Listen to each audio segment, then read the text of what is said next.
You are listening to KLRN Radio, where liberty and reason still reign. All writers are prone to becoming so attached to our characters and stories that we struggle to see why a passage may not be working. It takes another set of eyes to help us nurture our writing to full maturity. At Black Wolf Editorial Services, we strive to enable writers to develop and grow, shaping stories into masterpieces that can stand the test of time. Editing services are provided for all genres and all age categories. Services range from critiques of the short story through to the line edits of the full-length novel and copy editing for those preparing for publication. We also offer assistance on generating a writer's bio for your websites, as well as help with those book blurbs and promotional material. We won't abandon you to the masses. We want to celebrate with you and your successes. Black Wolf Editorial Services, nurturing your writing into maturity. For a full list of services and prices, visit us at blackwolfeditorial.com.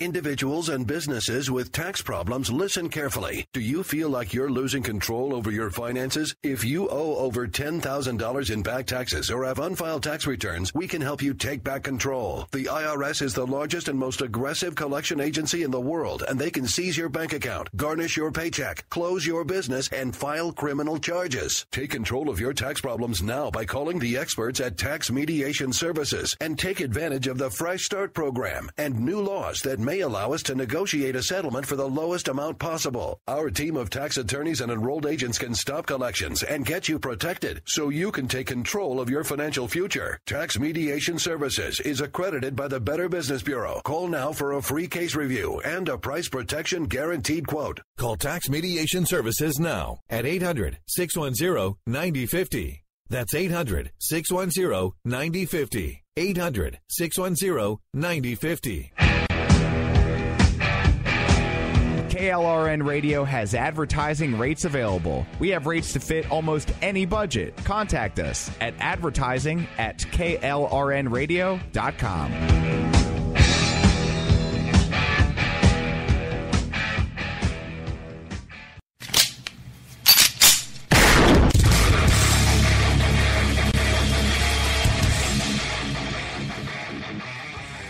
This is Slickery Trigger for Rebel Road Tactical.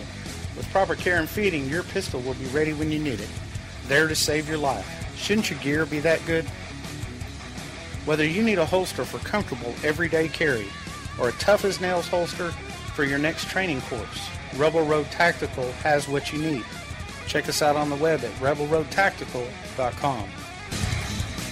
Tired of paying outrageous prices for Viagra? Well, we have great news for you. Now you can finally get Viagra at huge discounts. Healthy Man allows you to save up to $500 on Viagra. Why pay U.S. pharmacy prices of $15 per pill or more when you can get Viagra for less than $3 a pill? Call today and get 40 Viagra pills for only $99. This can cost as much as $600 at your local pharmacy. You can't afford not to call us. If you want Viagra at the lowest prices, never pay $15 a pill pharmacy prices again. Get Viagra for less than $3 a pill. Call 1-800-516-7602 today and save up to $500 and get 40 pills for just $99. Healthy Man is fast, easy, and affordable. Operators are waiting at 1-800-516-7602 to take your call right now. Call 1-800-516-7602. That's 1-800-516-7602. Again, 1-800-516-7602. We believe in the American way, and we built this country called the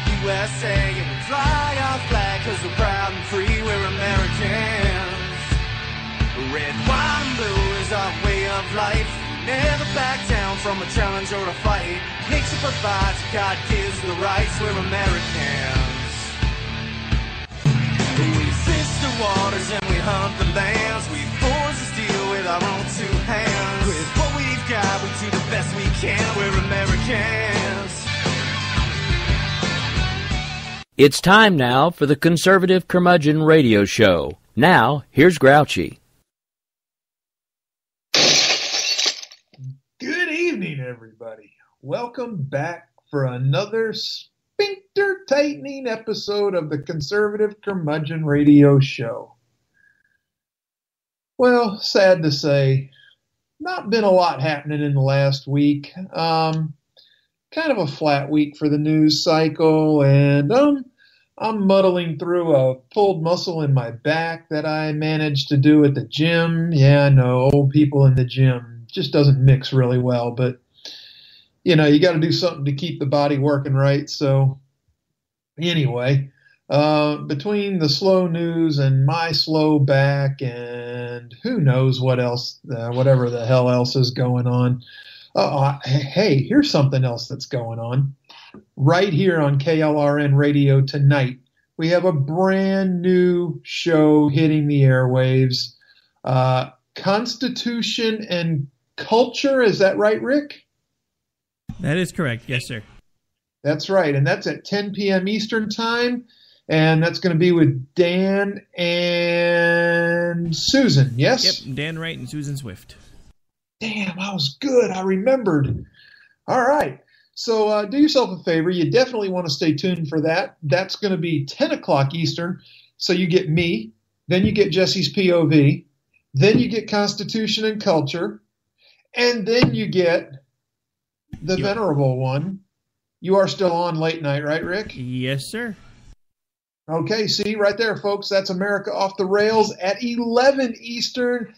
And that rocks your freaking Wednesday night grand slam of conservative talk radio right here on KLRN Radio. Now, one of the things that did happen in the last week,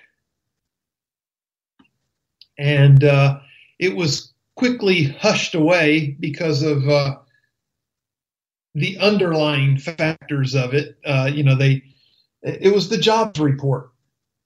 You know, they dressed the cover of it to be real pretty for everybody to see. But yeah, okay, so here we go. November saw very little change in the U.S. labor market. Employers added a net 178,000 new jobs, while the unemployment rate dropped. However, the reason unemployment dropped was due in large measure to a continued drop in labor force participation. The economy largely continued on its current trajectory. So what does that mean? Well, that means that we added 178,000 new jobs, about half of which are seasonal / part-time. And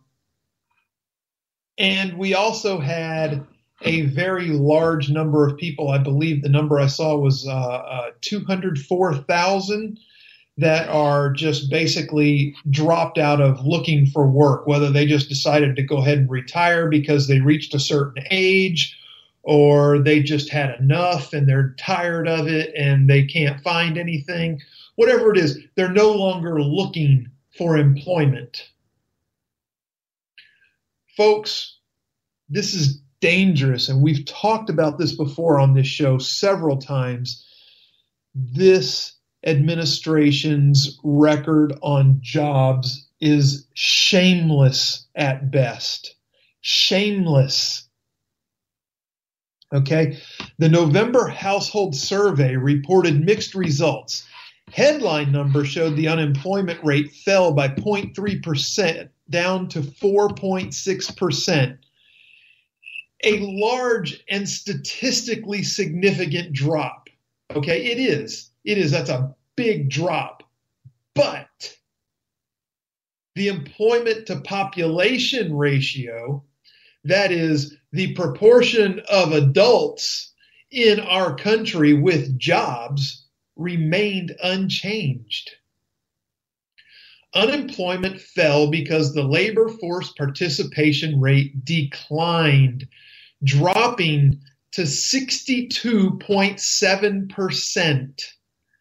Americans who aren't looking for work do not count as unemployed. So when Americans leave the labor force, this mechanically decreases the unemployment rate. Even if hiring doesn't improve, This is one of the flaws in their reporting methods. Demographic changes, such as the aging and retirement of baby boomers, can only explain one part of the ongoing exodus from the labor force. Among younger prime age workers, that's your 25 to 55-year-olds, labor force participation fell more than it did across the entire adult population. It appears that the labor market is weaker than the headline unemployment rate suggests. Now, what's really interesting about this is that the largest drop in labor force participation in November occurred among the college educated. Their labor force participation rate dropped 0.4 percentage points, almost 0.5%. Labor force participation rates did not change at all for workers with a high school education or some college. This could reflect a real change in the labor prospects of more educated Americans, though it could also just be statistical noise at this point. Time will tell. Okay, the household survey presented other modestly good news. The long-term unemployment rate dropped, and the average duration of unemployment fell by almost a week. Now, this could be a positive sign, or it could be a sign of seasonal hiring filling the void. And we all know that's going to go away by the end of January. Now, unfortunately, the Bureau of Labor Statistics report does not identify whether those who have been long-term unemployed found jobs or stopped looking for work altogether. So falling long-term unemployment may simply represent the long-term unemployed giving up on finding work. The payroll survey showed modest gains across several industries.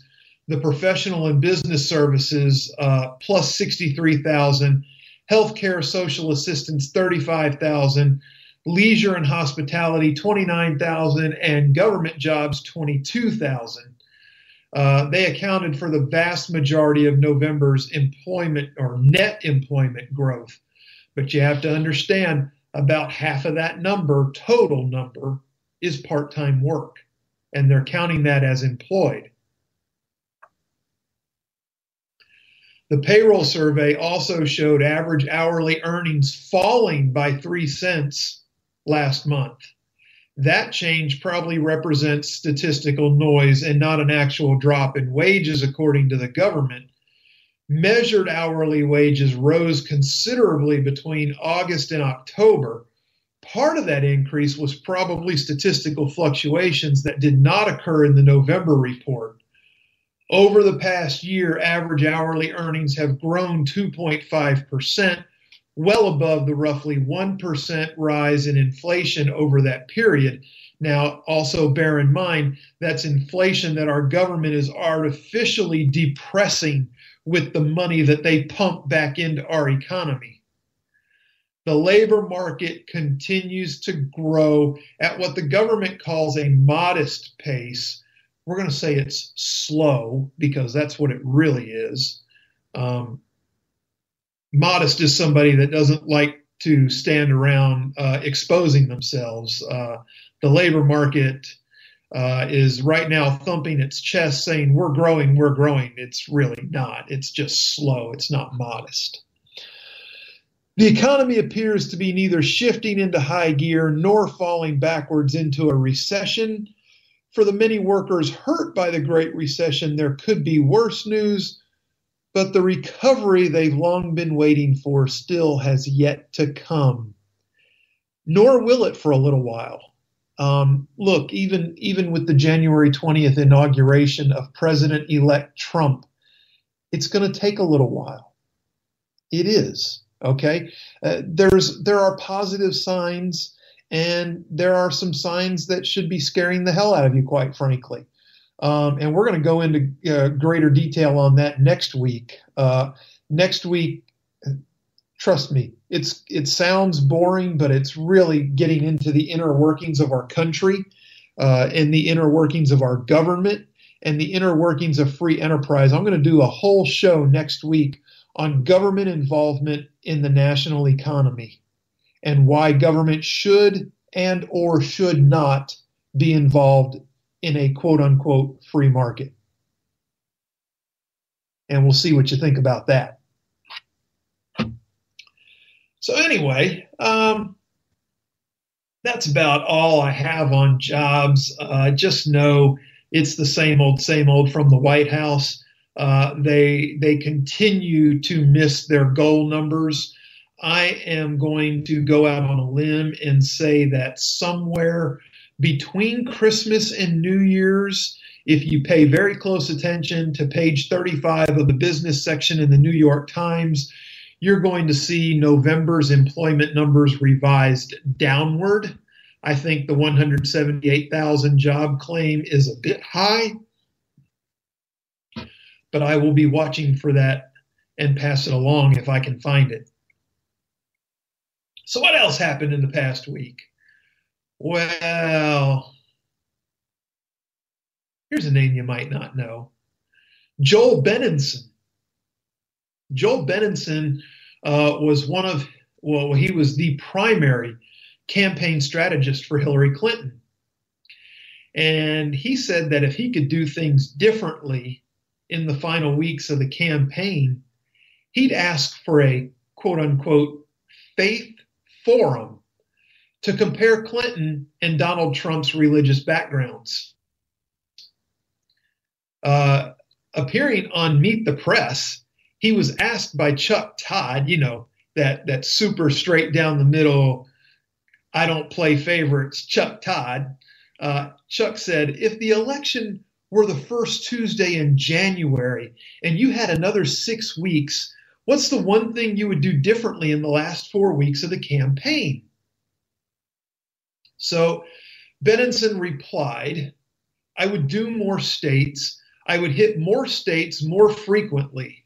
I would ask for another debate and ask for a faith forum to hear Hillary and Donald both talk about their roots in faith and the strength of hers, which I think are dominant. And he went on to talk about how Clinton was born and raised in the Methodist Church, and it's something that she mentioned frequently on the campaign trail. She spoke in depth about her religion in September at the National Baptist Convention in Kansas City, telling the religious gathering that her faith led her to a life of service. No, that's not what led her to a life of service, folks. What led her to a life of service was marrying Bill. Bill was on his way into politics. Hillary hadn't served anything but herself. When she does do something for somebody else, you can bet that there is what's the word I'm looking for? Let's just say you can bet there's something behind it that's going to benefit her. Okay. We'll just leave it at that. She's not doing anything for anybody else with no benefit to her. I can promise you that. And her 35 plus years in the government sector has proven that to be the case time and time and time and again. Now, Clinton said it was thanks to her church-going parents that she embraced activist social justice faith. The roll up your sleeves and get your hands dirty faith. I'm grateful for the gift of personal salvation and for the great obligation of the social gospel. Now, somebody's going to have to show me the social gospel in the Bible, because I've read the book cover to cover and I've never seen the social gospel. That must mean where she supports killing unborn children in the womb and things like that. But Hillary continued to say that to use the gift of grace wisely reflects the love of God and follows the example of Jesus Christ to the greater good of God's beloved community. I really can't believe she wasn't struck by a lightning bolt. I mean, this just absolutely kills me just to have to even read this back to you. She said, that's what led me to devote my life in the ways I could to serving others, especially children. Yeah. All righty then. So throughout her campaign, Clinton made it clear that she would continue many of President Obama's social justice policies, which conservatives have sometimes criticized as threats to religious freedom. What do you mean sometimes? This is a man that is suing nuns over birth control. And she wants to continue that. That's beautiful. Trump, on the other hand, mentioned his Protestant religious background briefly, and there's a reason he mentioned it briefly, and that's because he's not a very religious person. Look, when you get right down to it, he's not, okay? He's absolutely not. He did have Protestant parents. They were not deeply entrenched in church or in faith. It is what it is, and his familiarity or his unfamiliarity with the Bible became apparently clear when he said 2 Corinthians instead of 2 Corinthians in a speech at Liberty University last January.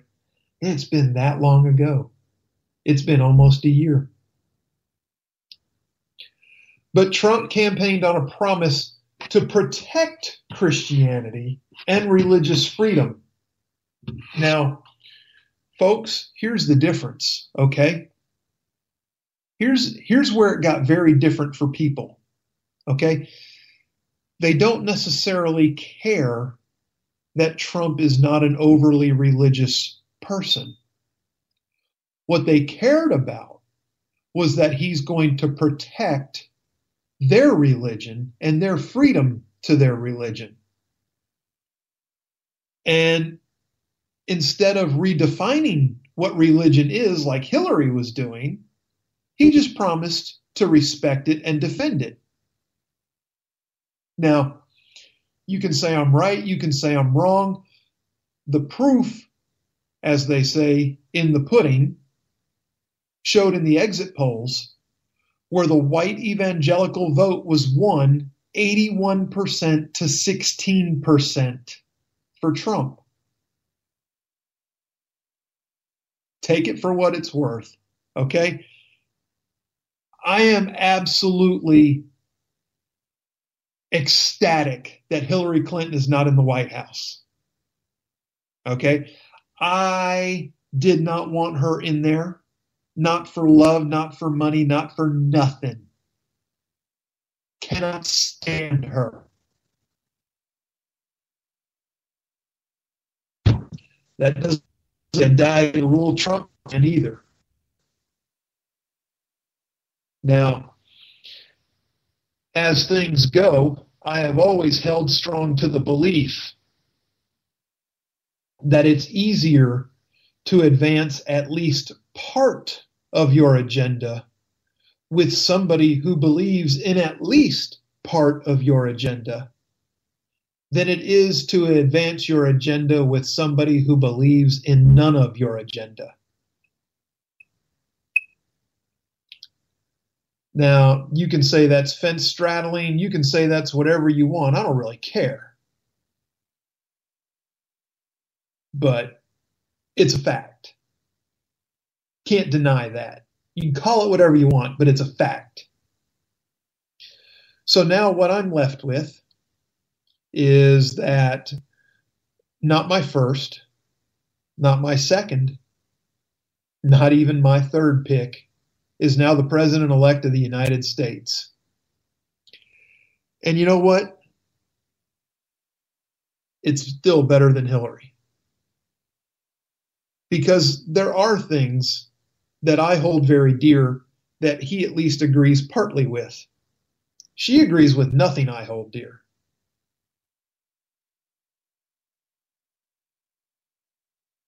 And that just is what it is. So, anyway, enough of that. We're going to, let's see, what are we going to do? Oh, yeah, here's what we're going to do. This was fun. We had a, man, I hate even starting on this right now. I was going to save it for after the break because it's actually pretty good. We can take the break early if you want to save more time. It's fine.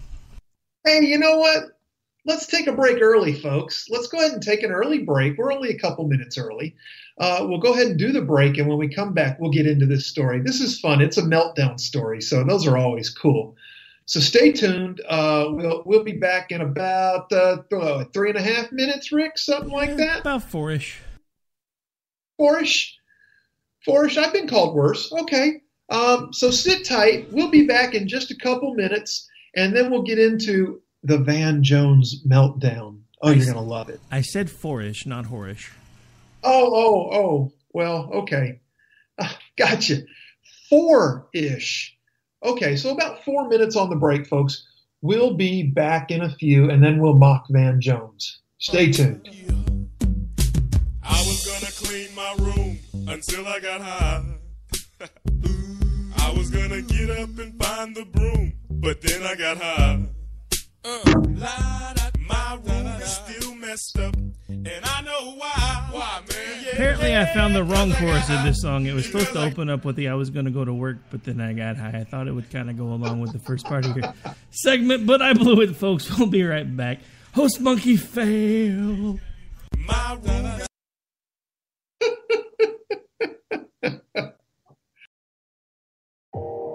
You are listening to KLRN Radio, where liberty and reason still reign.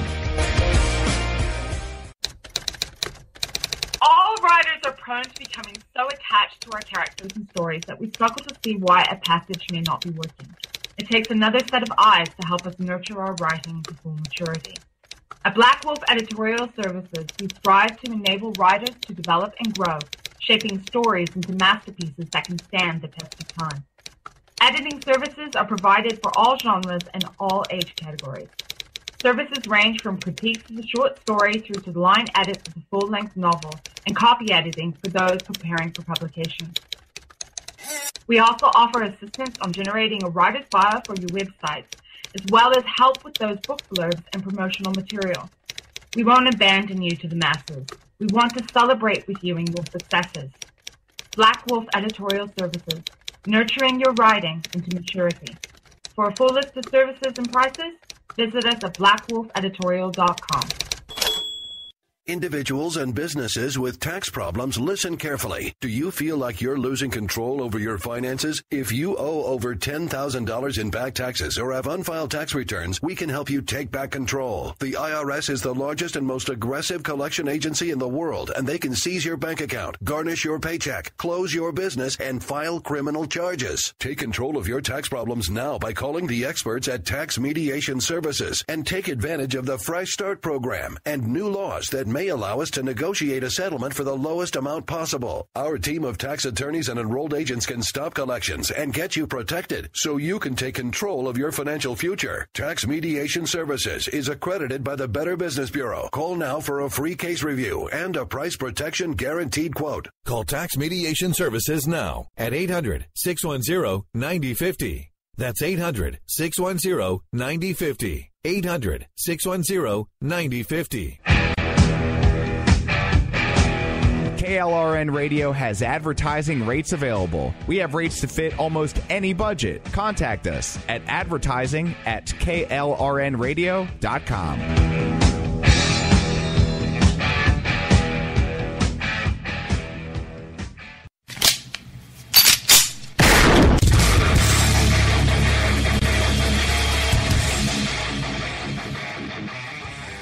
This is Slickery Trigger for Rebel Road Tactical. With proper care and feeding, your pistol will be ready when you need it, there to save your life. Shouldn't your gear be that good?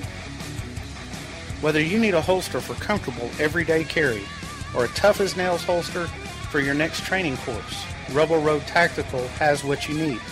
Check us out on the web at rebelroadtactical.com. Tired of paying outrageous prices for Viagra? Well, we have great news for you. Now you can finally get Viagra at huge discounts. Healthy Man allows you to save up to $500 on Viagra. Why pay U.S. pharmacy prices of $15 per pill or more when you can get Viagra for less than $3 a pill? Call today and get 40 Viagra pills for only $99. This can cost as much as $600 at your local pharmacy. You can't afford not to call us. If you want Viagra at the lowest prices, never pay $15 a pill pharmacy prices again. Get Viagra for less than $3 a pill. Call 1-800-516-7602 today and save up to $500 and get 40 pills for just $99. Healthy Man is fast, easy, and affordable. Operators are waiting at 1-800-516-7602 to take your call right now. Call 1-800-516-7602. That's 1-800-516-7602. Again, 1-800-516-7602. Believe in the American way, and we built this country called the USA, and we fly our flag 'cause we're proud and free. All right, everybody, welcome back. Glad to have you here still. As we were heading to break, we actually got the wrong verse of the song going, and we actually ended up getting our room cleaned after all. So anyway, just a reminder, when we get to the top of the hour, next up after me is Jesse's POV, then a brand new show, Constitution and Culture, with Dan and Susan. You're going to want to stay tuned for that. I can promise you it's going to be educational and entertaining at the same time. And then after that, finishing out the Grand Slam is the rowdy one, Rick Robinson with America Off the Rails. He will re-rail your train that is derailing here in America and put you back on the right track to get you to bed nice and sound and secure in knowing that America is going to be okay if we straighten our stuff up. So anyway, we talked about the little meltdown before the break, and this was just too good. Okay, so we all know what's going on with the Dakota pipeline. We got the Native Americans protesting that, not that it runs on their land. Okay, that's a big thing that the left has been pushing, is that they were violating Native American land to run this pipeline, and that is absolutely false. Or as they say on Twitter, fake news. So anyway, Van Jones, the socialist former advisor to President Obama and Captain Whiny Britches, said that this Dakota pipeline protest in Cannonball, that's actually where they're at now. Now think about this too, okay? Before we get into this, well, no. We'll do it afterwards. Okay. So Van Jones said that this feels like Selma. He said it feels like Montgomery. It feels like a time when a group that nobody paid attention to, black folks in the South, stood up and the world stood with them. So it's a very powerful, emotional moment, I think, for the tribal communities, Van said on CNN's New Day. Okay, so first of all, let's go back and examine Van's comment here real quick. It feels like Selma. It feels like Montgomery. Van, you weren't alive for either one of those, so you don't know what either one of them felt like, you moron. He said it feels like a time when a group that nobody paid attention stood up and the world stood with them. Now, how would the world know to stand with them if nobody was paying attention to them? Stupid. Is it powerful and is it emotional? Yes, it is, for both sides. Why is it for both sides? Well, let's look at this pipeline, okay? This is a pipeline that was surveyed. It was assessed. And everything was approved. And it even got the Obama administration's stamp of approval. They began building this pipeline. This pipeline is all but done, folks. Here in Cannonball, North Dakota, where the protest is taking place, this is the last segment of the entire pipeline. Everything else is already built. All they have to do is tie this section in Cannonball in, and the pipeline is done. Okay? This is not a new project. This is not something that happened overnight. This is not where they're starting at ground zero. This is the end of it. And the pipeline does not, I repeat, does not run through reservation land.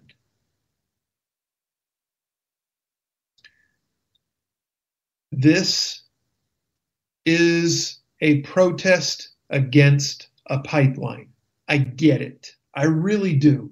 And look, I'm the last person in the world that wants oil spilling into the water. Okay? I don't want that. I don't.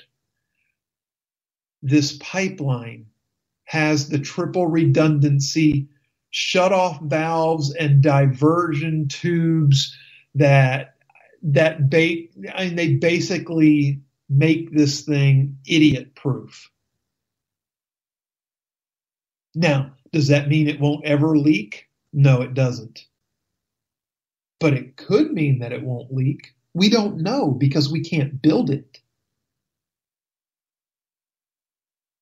We have so many miles of pipeline in this country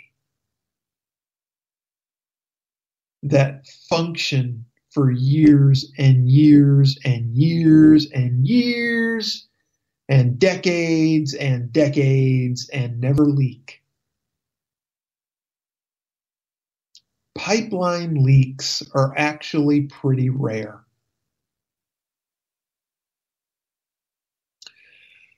But this tribe has decided to leave their land and go out to the land that this company has the rights to run the pipeline on and protest. Okay. I get protesting. I do. I understand what it does. I understand it can be used for good. And I understand everything behind it. I really do. You've said your piece. The pipeline has been approved. Now, what's going on now is that nobody wants to be the bad guy and run the Native Americans off of the private property they're on protesting. Nobody wants to arrest them. And I get that. I absolutely get that. But you know what? You don't have to arrest them. You know, you go in, you detain them. You don't have to book them. You don't have to arrest them. You transport them away from the site.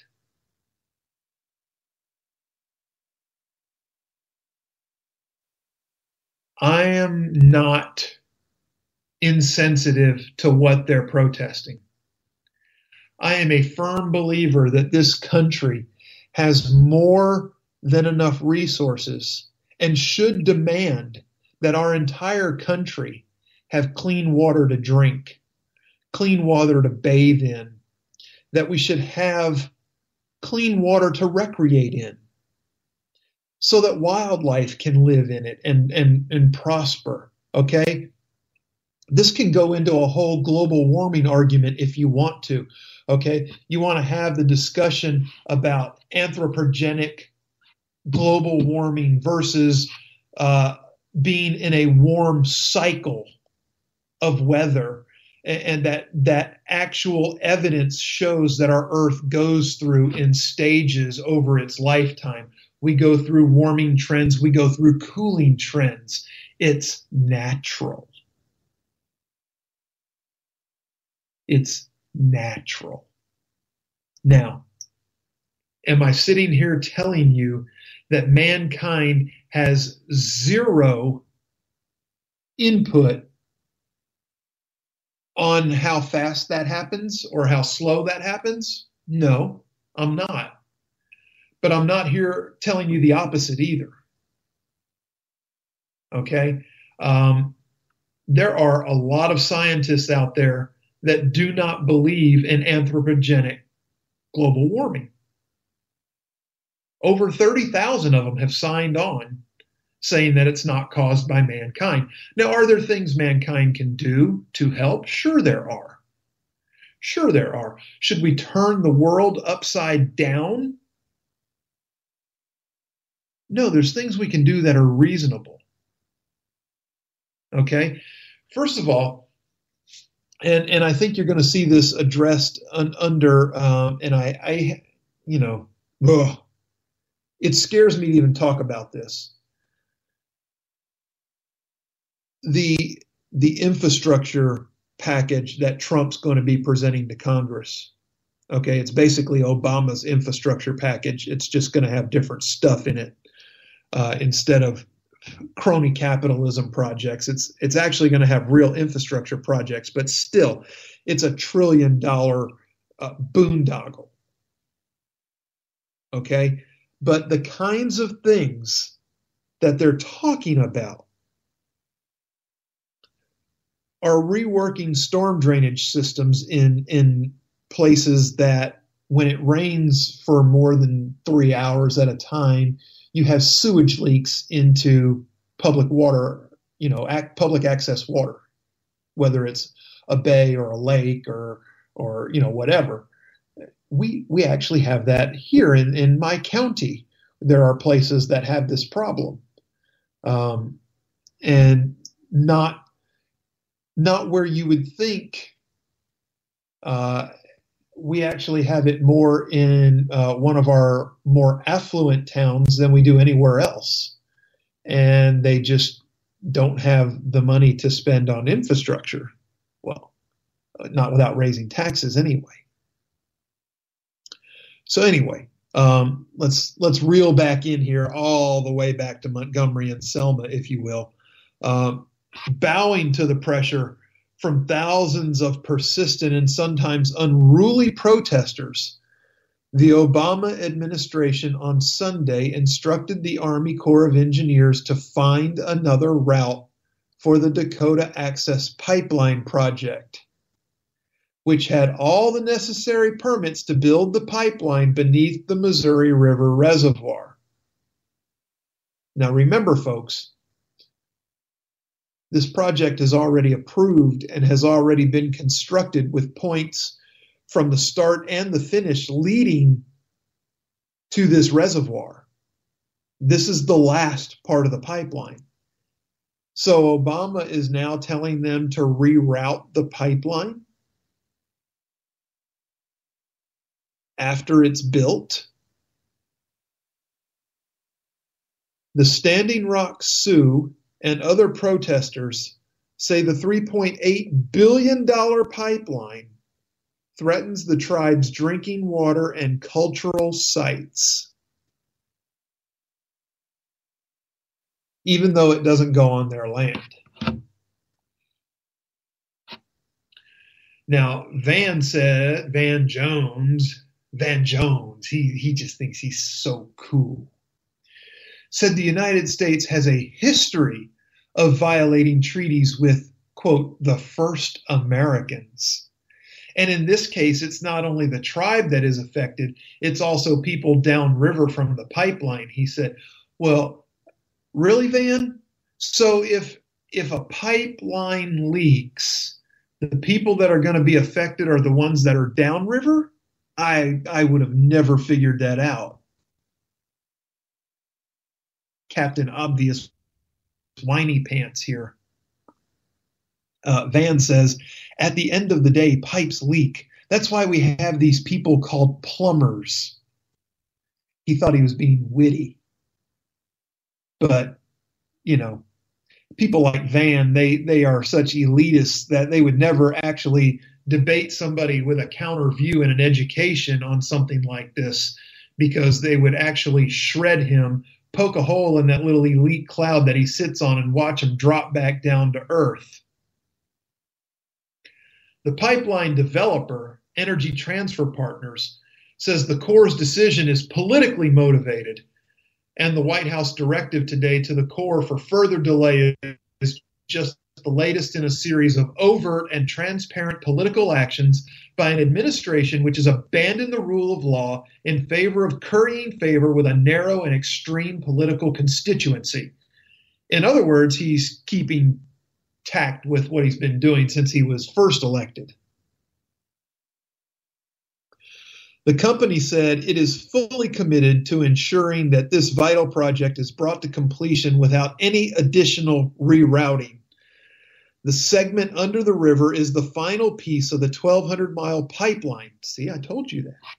Which will carry North Dakota oil to a shipping point in Illinois. Now, folks, it's a 1,200-mile pipeline. How far of a reroute are you going to make them do when they're sitting here at the final piece of it? What are you going to do? And see, what happens is you have politicians like Barack Obama who cause chaos like this in the private industry. And then when they finish the project, if he is actually successful in forcing them to reroute, he'll point at this project and see, these pipelines are bad. The cost overrun on them is horrible and blah, blah, blah, blah, blah. Never mind that it's all his fault. Anyway, we got that going on. So that's going to be fun to watch over the coming weeks. You know, this may be somewhere where President-elect Trump stands in and tells them to, you know what, just cool out till January 21st, and then we'll handle things. I'm just saying, not that I agree that that's the right thing to do, but I can see it happening. What else happened over the week? Well, there's this little place up around Washington, D.C., this little bitty place called the Pentagon. And they conducted an internal study to find ways to make its bureaucracy more efficient. So that was a nice little study. But what happened with that study is they buried the findings that it was wasting $125 billion. The Pentagon feared that the news would cause Congress to slash its budget even more, citing interviews and confidential memos. A goal of the study had been to take any savings from its business operations and use them to fund its combat operations. The report was issued in January of 2015 and gave a clear path for the Defense Department to save $125 billion over a 5-year period.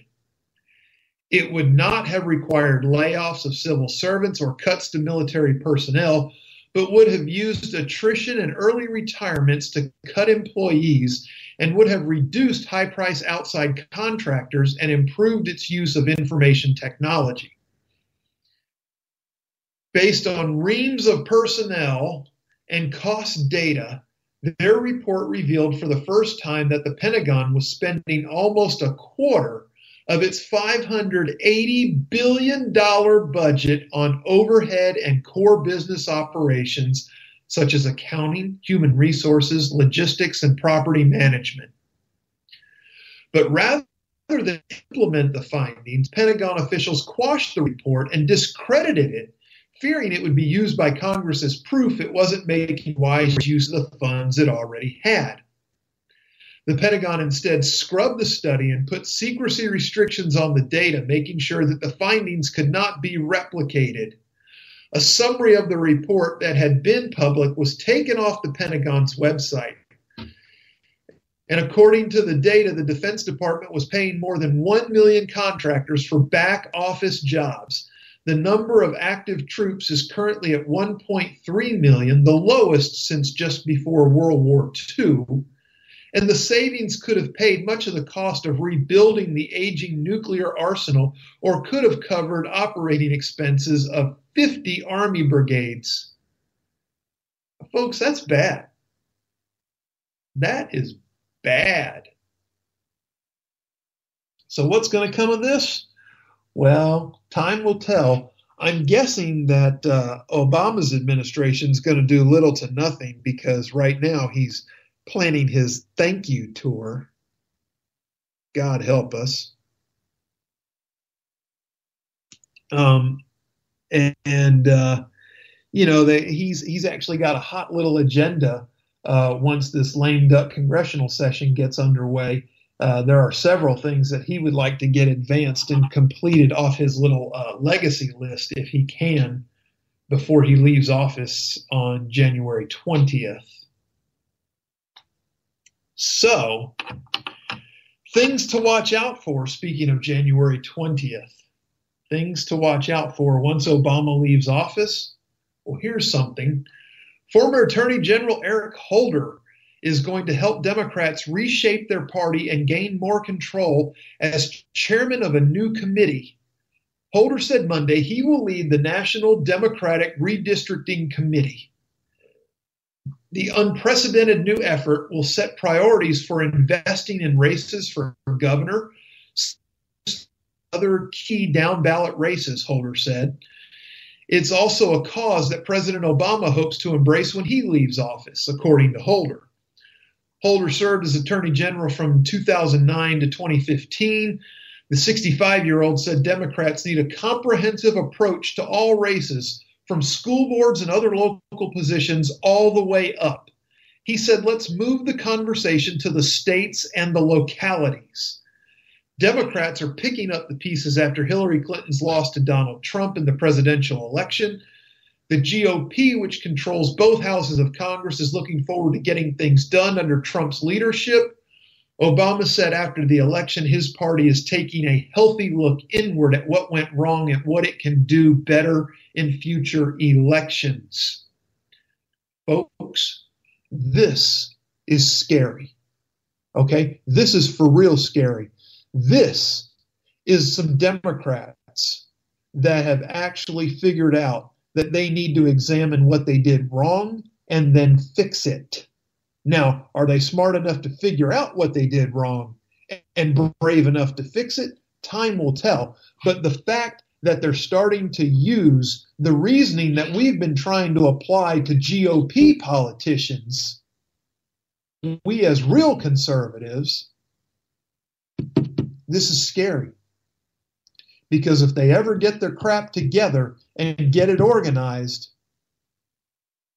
we could be in trouble. They could hurt us for a long time. Holder went on saying, I think the discussions that have been taking place about how do you build more grassroots organizing, how do you build state parties and local parties and school board elections you're paying attention to, and city council races, that all I think will contribute to stronger outcomes in the future, and I'm optimistic that will happen. Now, many Democrats, a cast that included criticized FBI Director James Comey, announcing days before the election that he was taking another look at Clinton's email case. But really, folks, really, do we think that's what tilted the scale in the end? Could it just be that the Democrats put up an even worse candidate than the Republicans did? I mean, she's so unrelatable as far as people go. This is a woman who admitted that she hadn't driven herself anywhere in 15 years, and now she's being spotted all over Chappaqua like Sasquatch. Did she suddenly learn how to drive? Or did she lie thinking it just sounded cool to sound elite? Does she shop for her own groceries now? Come on, really? Do you really think that that's her? No, it's not. And people were hip to the line of garbage that she was dishing out. She had no economic plan. Her whole message was, Trump's bad, vote for me, I'm not as bad. But she was. And she is. Now, I was hoping we'd have a little more time to get into what's going on over in Europe with a lot of their populist votes that have come in over the last, week and a half. But we are quickly raging towards the top of the hour. And I got a feeling that it's just about time for me to sum things up here. So I'm going to tell you once again, stay tuned for Jesse's POV. Then Constitution and Culture, a brand new show here on KLRN Radio. And then after that, America Off the Rails. And let's see, what is today? Today is the 7th, so next Wednesday will be the 14th. Let's do a show next Wednesday because I know there's going to be time over the holidays where we're all slammed and we're going to have to miss at least one show. So let's get another one in next week while we can. Folks, it has been a pleasure being with you. I am your friendly neighborhood grouch. If you like me, tell your friends. If your friends like me, you likely need new friends, but they and you are welcome here every Wednesday night on the Conservative Curmudgeon Radio Show. Thank you. God bless. See you next week. We believe in the American way, and we built this country called the USA, and we fly our flag. We're proud and free, we're Americans.